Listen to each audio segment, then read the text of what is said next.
نحمده ونصلي على رسوله الكريم اما بعد فاعوذ بالله من الشيطان الرجيم بسم الله الرحمن الرحيم رب اشرح لي صدري ويسر لي امري واحلل عقدة من لساني يفقهوا قولي. قالت احداہما، ان دونوں لڑکیوں میں سے ایک نے کہا، یا ابتی، اے ابا جان، استاجر ہو، اس کو اجرت پر رکھ لیجئے، یعنی ملازم رکھ لیجئے۔ ان خیر من استاجرت القوی الامین، بے شک بہترین آدمی جس کو آپ اجرت پہ رکھ سکتے ہیں، جسے آپ ملازم رکھ سکتے ہیں، القوی الامین وہی ہو سکتا ہے جو قوی بھی ہو، مضبوط بھی ہو اور امانت دار بھی ہو، یعنی جس کے اندر یہ دو بنیادی صفات ہوں۔ اب سوال یہ پیدا ہوتا ہے کہ ایک بچی تھوڑی ہی دیر میں اس شخص کی یہ دو کوالٹیز کس طرح پہچان لیتی ہے؟ کون سی صفت نظر آتی ہے اس میں؟ بہترین آبزرویشن کی، حالانکہ اس کے اندر حیا بھی ہے، حیا ہے، لیکن معاملہ کرنے سے فوراً پہچان جاتی ہے کہ اس شخص میں دو صلاحیتیں ہیں، اور کسی بھی ملازم کے اندر، کسی بھی کام کرنے والے کے اندر اگر یہ دو صفات ہوں تو وہ بہترین ملازم ہوتا ہے۔ اور پھر آپ دیکھیں کہ بیٹی باپ کو مشورہ دے رہی ہے، اس سے کیا پتہ چلتا ہے کہ ایک عورت ایک مرد کو جو عمر میں اس سے بڑا ہو، تجربے میں بڑا ہو، مرتبے میں بڑا ہو، اس کو مشورہ دے سکتی ہے۔ اب ذرا آپ سچویشن کو دیکھیے نا، آپ اپنے آپ کو اس لڑکی کی جگہ رکھ لیجئے۔ کیا آپ کے اندر اتنی جرأت ہے کہ اپنے باپ کو کسی کے بارے میں ایسی رائے دے سکے؟ ہاں، دے سکتے؟ نہیں دے سکتے۔ کہاں ہمیں اجازت ہے دینے کی؟ کوئی گنجائش نہیں، اس لیے کہ ہم نے حیا کا مطلب بہت غلط لے لیا ہے۔ حیا کا مطلب ہے حدود کے اندر دوسرے سے معاملہ کرنا۔ ایک اجنبی شخص سے، ایک مرد سے، ایک نان محرم سے جب آپ معاملہ کریں تو اس میں اپنی حدود کو قائم رکھیں، ہنس ہنس کے بیکار کی باتیں نہ کریں، دوسرے کو رجھائیں مت، اپنی بیوٹی کو ایکسپوز نہ کریں، اسے اپنے سے اٹریکٹ کرنے کی کوشش نہ کریں، یعنی اس قسم کی حرکات نہیں کرنی چاہیے۔ لیکن آپ معقول انداز میں حدود کے اندر رہتے ہوئے، حرام سے بچتے ہوئے معاملہ کر سکتے ہیں، اور پھر اپنی رائے کا اظہار بھی کر سکتے ہیں۔ ہمارے یہاں تو عموماً یہ سمجھا جاتا ہے نا کہ گھر کے معاملات ہوں یا بزنس کے ہوں یا کوئی اور ہوں، عورت کی حیا کا تقاضا یہ ہے کہ وہ ان میں نہ بولے، وہ کوئی مشورہ نہ دے، وہ کوئی بات نہ کرے۔ یہاں حیا بھی ہے لیکن معقول آبزرویشن بھی ہے، اچھی سمجھ بھی ہے، اچھا مشورہ بھی ہے۔ اب آپ دیکھیں کہ یہ دو صفات ہیں کیا؟ نمبر 1 القوی اور نمبر 2 الامین۔ یہ دو صفات پیچھے بھی کہیں گزری ہیں، یاد ہے آپ کو؟ یوسف علیہ السلام کے باب میں وہاں کیا تھا؟ یوسف علیہ السلام نے خود کہا تھا، آیت نمبر 55، حفیظ علیم کہا تھا انہوں نے کہ میں حفیظ علیم ہوں، حفاظت بھی کروں گا، جانتا بھی ہوں۔ اور یہاں القوی الامین ہے، وہاں پر کام کی نوعیت مختلف ہے، وہ دفتری کام ہے اور یہاں بکریاں چرانے کا کام ہے، تو اکارڈنگلی صفات بھی مختلف ہیں، لیکن ایک صفت دونوں میں مشترک بھی ہے۔ حفیظ اور امین آلموسٹ ایک ہی معنی میں استعمال ہوتا ہے، امانت دار مراد ہے دونوں سے۔ سورۃ نمل کی آیت 39، وہاں بھی بالکل یہی صفات ہے، کیونکہ یہاں بھی کیا کرنا ہے، اس کو تخت اٹھانا ہے، قوت والا کام ہے، جسمانی طاقت کا مطالبہ کرتا ہے۔ وَإِنِّي عَلَيْهِ لَقَوِيٌّ أَمِينٌ۔ اب آپ دیکھیے کہ کتنا بہترین کرائیٹیریا دے دیا گیا نا کسی کو جاب دینے سے پہلے اس میں کیا دیکھا جائے، کیا پرکھا جائے. اگر تو کوئی مینول کام کرانا ہے، کوئی جسمانی مشقت کا کام ہے، تو اس وقت آپ اس شخص کی جسمانی صحت، اس کی قوت، اس کو دیکھیں گے اور ساتھ امانت ہوگی. اور اگر کوئی شخص دفتری کام کرنے کے لیے رکھ رہے ہیں تو اس میں اگر جسمانی طور پر کوئی شخص بہت قوی نہیں بھی لیکن علیم ہے، خبیر ہے، اپنے معاملے کو جانتا ہے اور کام کر سکتا ہے اور ساتھ امانت ہو تو بہت عمدہ. تو گویا دو صفات، honesty and hard working attitude, یہ تمام ضروری صفات کی جامع ہیں، یعنی ان میں باقی صفات بھی جمع ہو جاتی ہیں. اگر کسی انسان کا انتخاب کرنا ہو یا اس کے لیے کوئی معیار مقرر کرنا ہو تو ان دو لفظوں سے بڑھ کے کوئی معیار نہیں ہو سکتا. لیکن آج کل کیا ہوتا ہے، سرکاری عہدوں وغیرہ کے لیے، جابز کے لیے عموماً کام کی صلاحیت نہیں دیکھی جاتی، اس کے برعکس ڈگریاں دیکھی جاتی. ایک شخص کہیں سے جعلی سرٹیفکیٹ لے آیا یا اصلی لایا، بس کسی اور نے اگر اس پہ دستخط کیے ہوئے ہیں تو یہی اس کی شناخت ہے اور یہی کچھ کافی ہے. خصوصی طور پر دیانت اور امانت کی طرف توجہ نہیں ہوتی. نتیجہ کیا نکلتا ہے، ہمارے دفتروں کے ماحول میں کام ہو نہیں پاتا. کوئی کام آپ کسی کو دیں، وہ کر کے واپس ہی نہیں لوٹائے گا، حتیٰ کہ اتنا بھی نہیں بتائے گا کہ اس کو کوئی کام دیا بھی گیا تھا. یا پھر یہ کہ وہ فائلوں پہ فائلیں جمع رہتی ہیں، لوگ باہر دھکے کھاتے رہتے ہیں، سارا سارا دن دفتروں کے باہر کھڑے رہتے ہیں. پھر اسی طرح رشوت لے کے کام کیا جاتا ہے. پھر اقربا پروری ہوتی کہ اپنے رشتہ داروں کا اور جاننے والوں کا کام جلدی نکال دیا اور باقی لوگ جو ہیں وہ کھڑے رہے. یہ سب کچھ کیوں ہو رہا ہے؟ اس لیے کہ دین کے اس اصول پر عمل نہیں ہو رہا. بنیاد اور جڑ ہی غلط ہے تو آگے کیا درست ہوگا؟ اس میں ایک اور بہت اہم بات یہ نکلتی ہے کہ عموماً جس کے پاس قوت ہوتی ہے وہ پھر امانت کی پرواہ نہیں کرتا. وہ اپنے آپ کو عقل کل سمجھ لیتا ہے یا اوور کانفیڈنٹ ہو جاتا ہے اور نتیجتاً وہ امانت کی صفت سے عاری ہو جاتا ہے. اور بعض لوگ امانت دار تو بہت ہوتے ہیں مگر اتنے سیدھے سادے ہوتے ہیں کہ کوئی کام کرنا نہیں جانتے، تو ایسی امانت بھی پھر زیادہ فائدہ نہیں دیتی آپ کو. تو یہاں پر وہ بچی جو ملازمت کے لیے ایک کرائیٹیریا دے رہی ہے باپ کو، وہ کیا ہے؟ ایک طرف وہ قوت والا ہے اور دوسری طرف امانت دار ہے. وہ سوچتے ہیں کہ بات تو ٹھیک ہے، ہمیں ملازم کی ضرورت بھی ہے، لیکن اس طرح ایک نوجوان کو گھر میں ملازم رکھ لینا جبکہ نوجوان بچیاں بھی گھر میں ہوں جن کی شادی نہیں، تو یہ تو کوئی مناسب بات نہیں معلوم ہوتی. اس پر وہ ایک حل نکالتے ہیں کہ کیوں نہ اپنی بیٹی کی شادی اس لڑکے سے کر دی جائے. قال انی اريد ان انکحک احدی ابنتی ہاتین، باپ نے کہا میں چاہتا ہوں کہ اپنی ان دو بیٹیوں میں سے ایک کا نکاح تمہارے ساتھ کر دوں. لڑکی کا باپ خود شادی کی آفر کر رہا ہے. ہمارے یہاں یہ بات بہت معیوب سمجھی جاتی کہ لڑکی والے کبھی لڑکے والوں کی طرف رشتہ لے کر جائیں. ہمارے کلچر میں اس کو پسند نہیں کیا جاتا.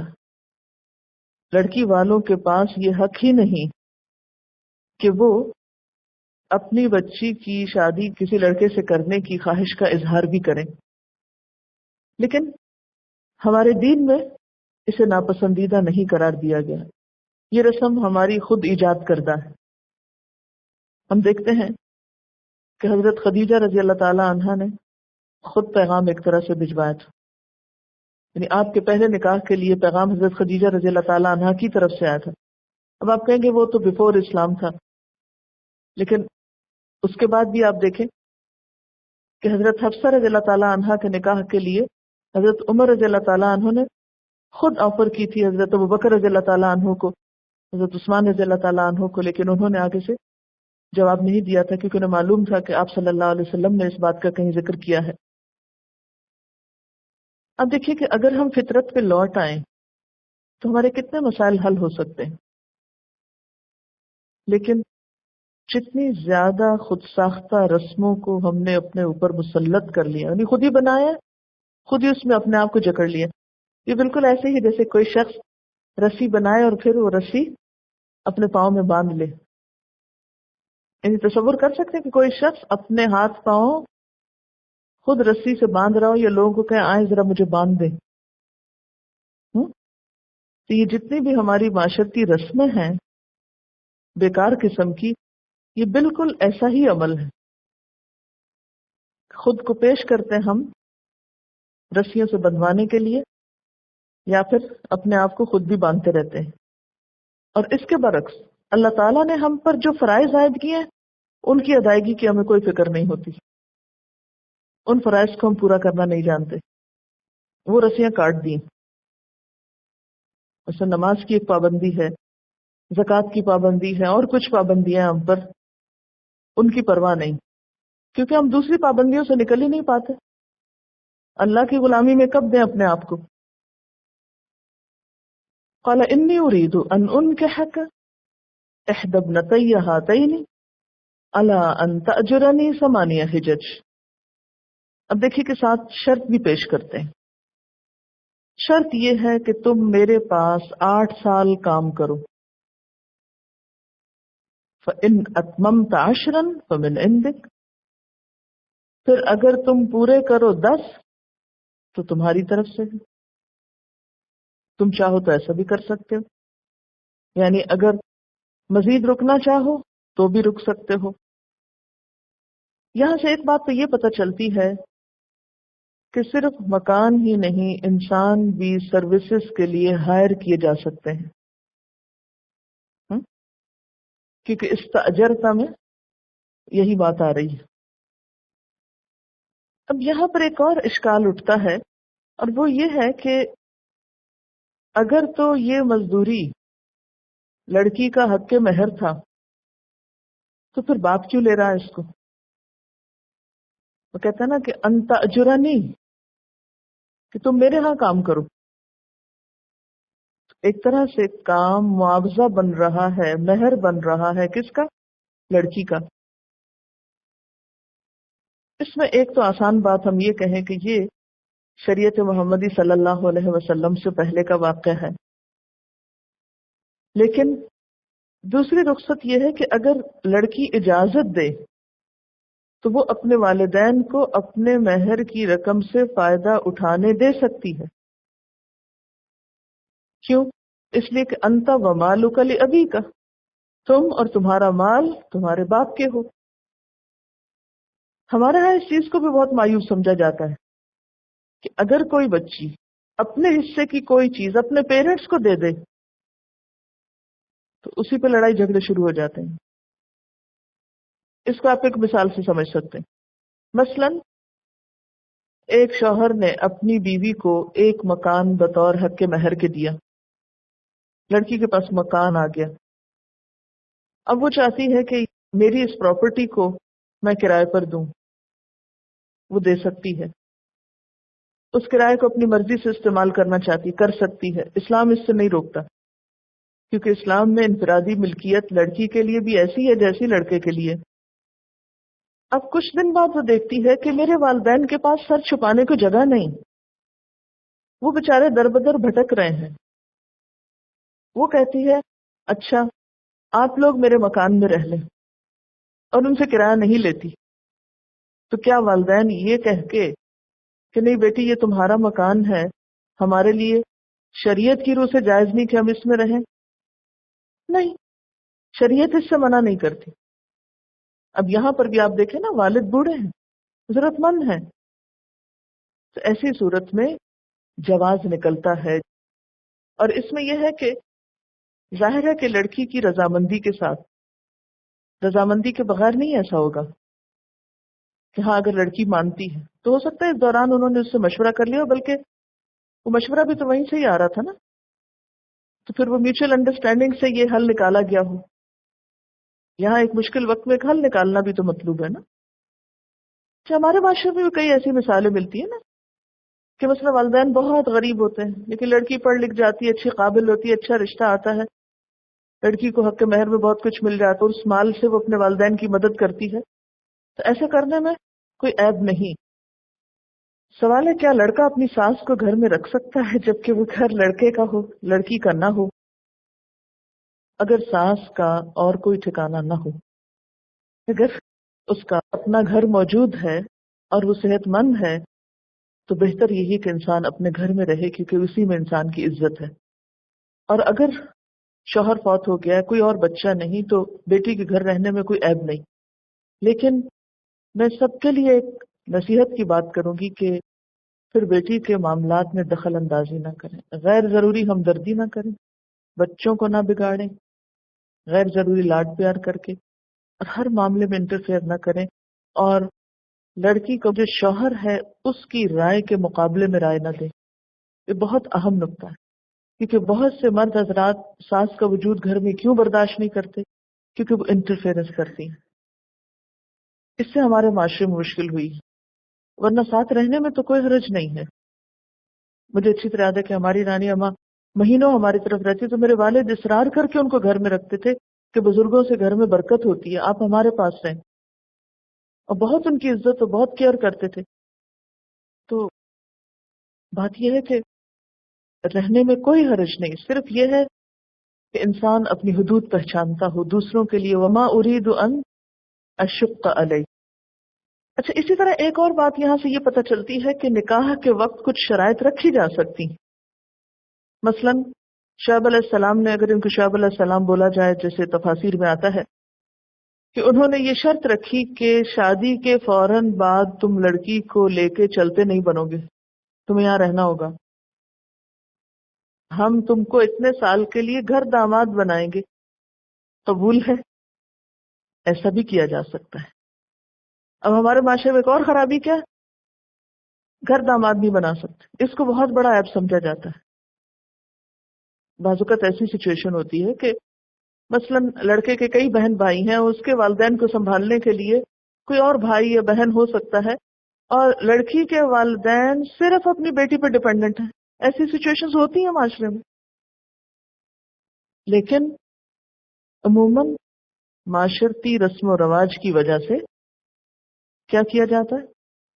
شادی کے بعد لڑکی کو لے کے اکیلی والدہ کو تنہا کسی بہن بھائی کے پاس، کسی رشتہ دار کے پاس، کسی ہوم میں چھوڑ دیا جاتا ہے، وہ جہاں چاہے زندگی کے دن گزارے۔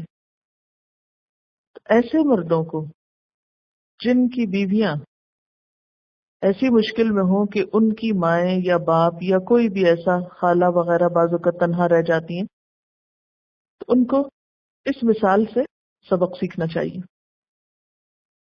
یعنی ہمارے دین میں بہت وسعت ہے، اس میں انسانیت ہے، اس میں ایک دوسرے کی ہمدردی ہے۔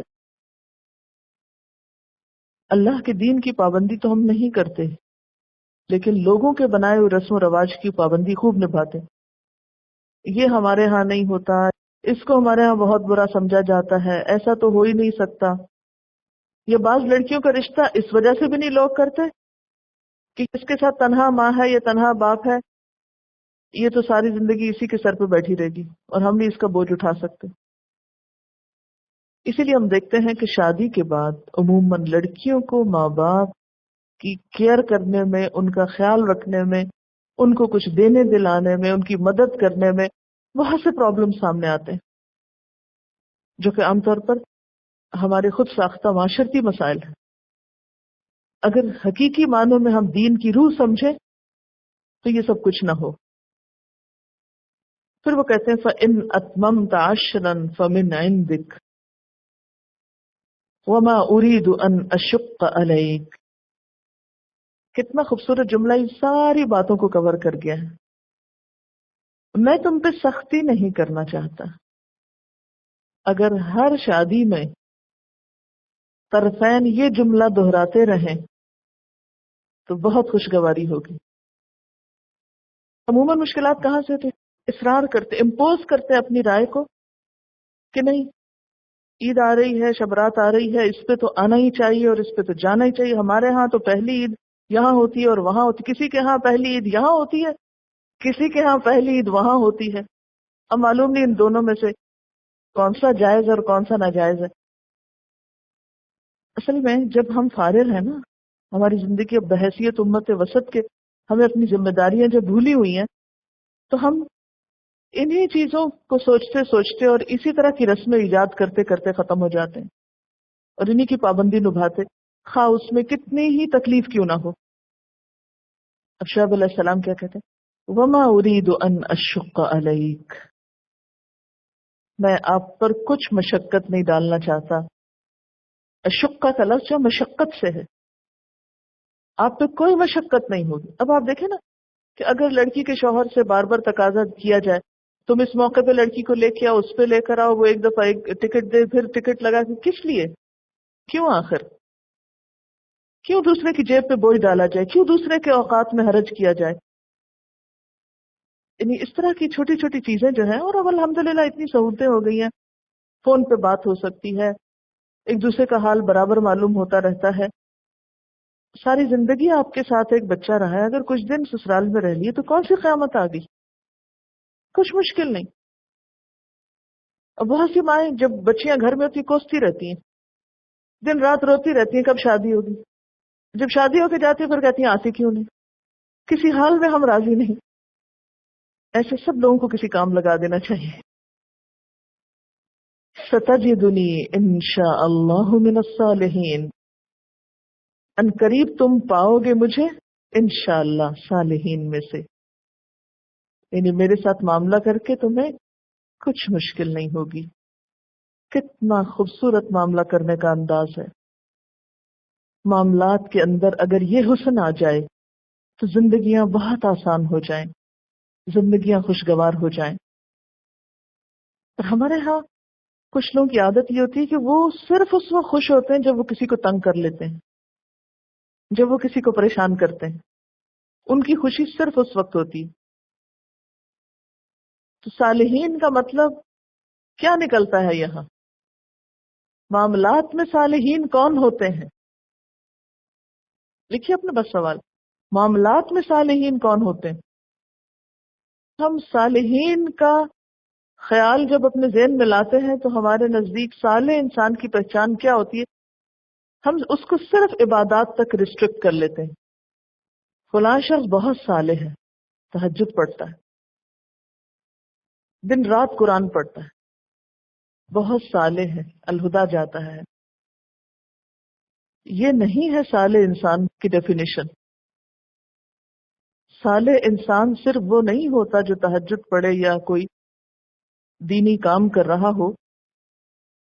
معاملات میں صالح انسان کون ہوتا ہے؟ اور معاملات میں اچھا ہونا بھی صالح ہونا ہے، صالحین کی پہچان ہے. یا صالحین کے لیے ضروری ہے کہ انسانوں کے ساتھ معاملے میں اچھے ہوں. اور اس کی چند ایک علامتیں بتا دیتی ہوں، تفصیلات کا اس وقت موقع نہیں ہے. مثلاً یہ کہ جھگڑا نہ کیا جائے، اذیت نہ دی جائے، معاملات میں سختی نہ برتی جائے. مثلاً اگر آپ تہجد تو پڑھتے ہیں لیکن بات بات پہ جھگڑا کرتے ہیں، چھوٹی چھوٹی چیزوں میں دوسروں کو اذیت دیتے ہیں،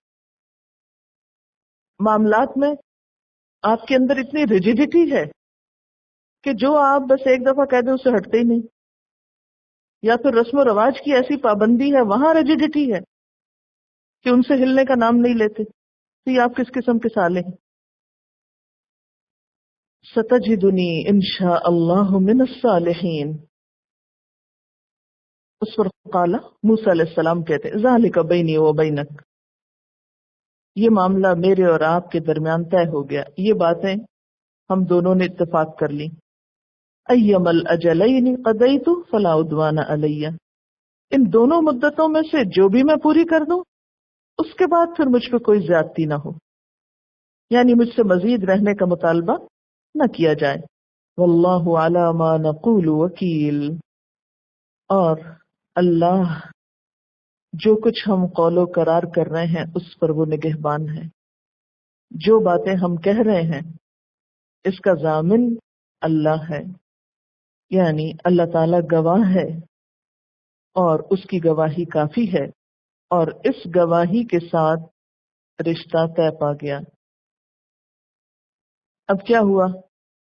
8-10 سال گزر گئے، قرآن خاموش ہے کہ آپس میں کیا کچھ ہوا، ان 10 سالوں میں موسیٰ علیہ السلام نے کیا کیا، ان کی بیوی کا معاملہ کیسا تھا، سسر کا کیسا تھا، وہ زندہ رہے کہ فوت ہو گئے، کچھ نہیں بتاتے، کیونکہ اس کی ضرورت نہیں ہے، یہاں یہ مقام نہیں، موقع نہیں۔ وآخر دعوانا ان الحمد للہ رب العالمین۔ سبحانک اللہم وبحمدک نشہد ان لا الہ الا انت نستغفرک ونتوب الیک۔ السلام علیکم ورحمۃ اللہ وبرکاتہ۔